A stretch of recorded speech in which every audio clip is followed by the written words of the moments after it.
Okay, hello class. Now, here's a revision of all the chapters you have learned. Question number 1. What is an organization? Give some examples of organizations. So the answer, an organization is a collection of people working together in a division of labor to achieve a common purpose.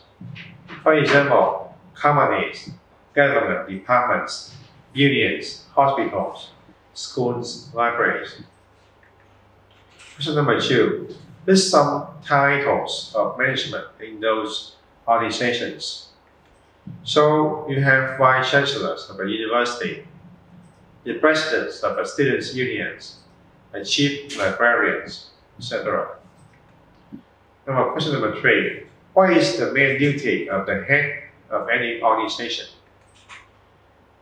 The answer is to use the resources of their organization effectively and economically to achieve its objectives. Question number 4. What is Henry Fayol's definition of the role of management? Why do some people disagree with Henry Fayol's definition of the role of management? The answer, according to Henry Fayol, to manage is to forecast and plan, to organize, to command, to coordinate, and to control. Nowadays, instead of talking about command, they say a manager must motivate or direct and lead other workers. Question number 5. How many levels of management are there? What are their roles at each level? Now the answer, there are 3 levels of management as follows. Lower management, department head, group leader, unit manager, team leader, supervisor. They make the day-to-day decisions. For example, a team leader has to plan meetings and work schedule, clarify goals and tasks, and gather ideas for improvements.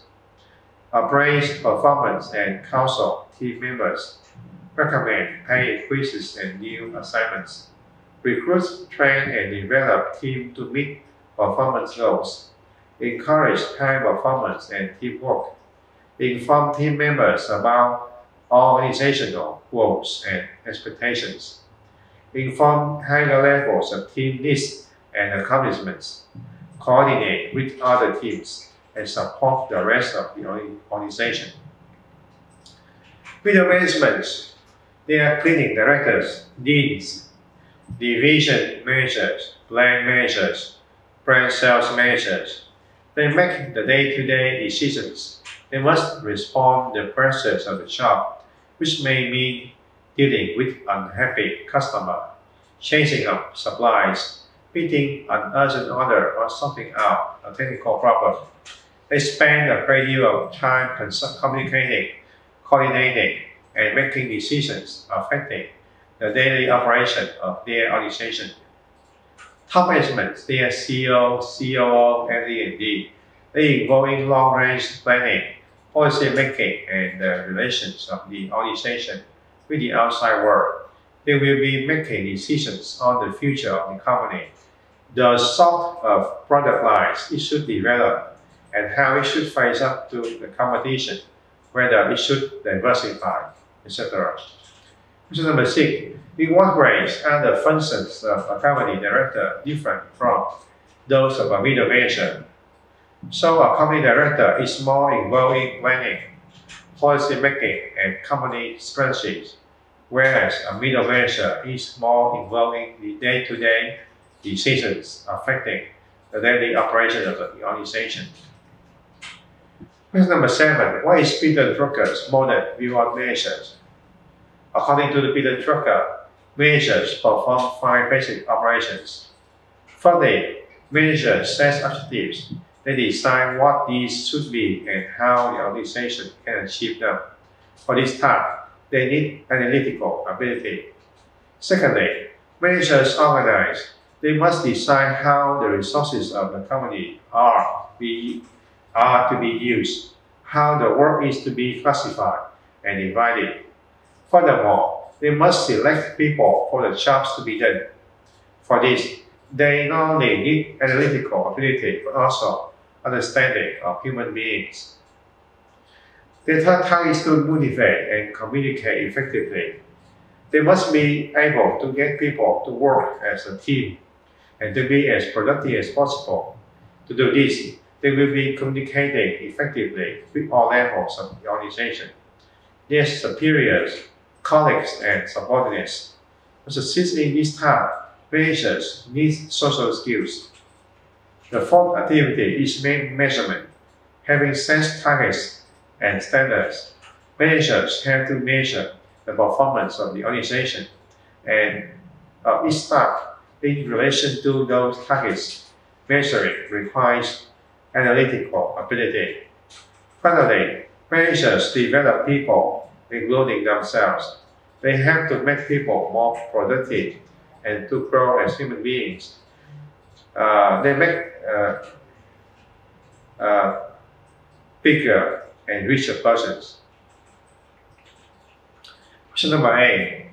In Peter Drucker's opinions, which characteristics should a manager have? A manager should be keen to improve people's lives, interested in other people, able to give clear orders, honest and admired by others, and able to examine carefully and make judgments. Unit 2, question number 1. What is Taylor's new approach to work? Give an example of this new approach. Taylor's new approach to work as follows. Each operation of a shop was studied and analyzed. Using this information, management worked out the time and method for each job and the type of equipment to be used. Work was organized so that the worker's only responsibility was to do the job in a prescribed manner. Men with the right physical skills were selected and trained for the job. Observing, analyzing, measuring, specifying the work method, organizing and choosing the right person for the job. These were the tasks of management. For example, at Bethlehem Steel, he did an experiment with shovels, the tool used for lifting and carrying materials. He studied the work of 2 first-class shovelers and then changed their working procedure. In the beginning, the men used their own shovels for all the types of materials they handled, whether coal or iron core. The average load was 38 pounds, and each lifted 25 tons of material a day. By experimenting, Taylor found out that if the men used smaller shovels and carried 21 pounds per load, their daily output increased to 30 tons. As a result, at the beginning of each shift, workers were given different size shovels, depending on the type of material they loaded, but the load was still 21 pounds. Other workers meeting the standards set by the 2 shovelers had their wages increased by 6%. Those who could not switch the standard were given special training in shoveling techniques. Question number 2. What are the advantages and disadvantages of this new approach? Advantages. There are 3 advantages. The first one, the efficiency of workers is improved. Number 2, productivity is increased. And number 3, workers' output increases and so, therefore, do their wages. So disadvantages, there are 3 disadvantages. The first one is focused on the system of work rather than on the worker, leading to the worker becoming a tool in the hands of management. Number 2, it leads to the skilling of workers, causing frustration and dissatisfaction. Number 3, doing and planning are separated. Workers may be more productive if they are involved in planning, decision-making, controlling, and organizing. Unit 3, question number 1. What is job enlargement? Here example. With job enlargement, the worker is given additional tasks to perform. For example, the operator of a work processor may be asked to do filling duties as well. What is job enrichment? Give an example. Job enrichment involves giving extra responsibilities the workers such as production planning, quality control, and technical development of equipment. Question number 3. What are the new forms of group work? Give some example. In some organizations, special types of work groups have been formed, where workers share responsibility for certain tasks. For example, at the Volvo car plant in Công, Sweden, assembly workers do not work on a moving production line. They are organized into 30 teams of 15 to 20 members. They have their own tasks, like assembly, heating, and electrical systems, and they work in their own part of the factory. Question number 4. Briefly discuss hawthorne studies. In the early experiments, Professor Alton Mayer's subject was a group of girls who assembled telephone equipment.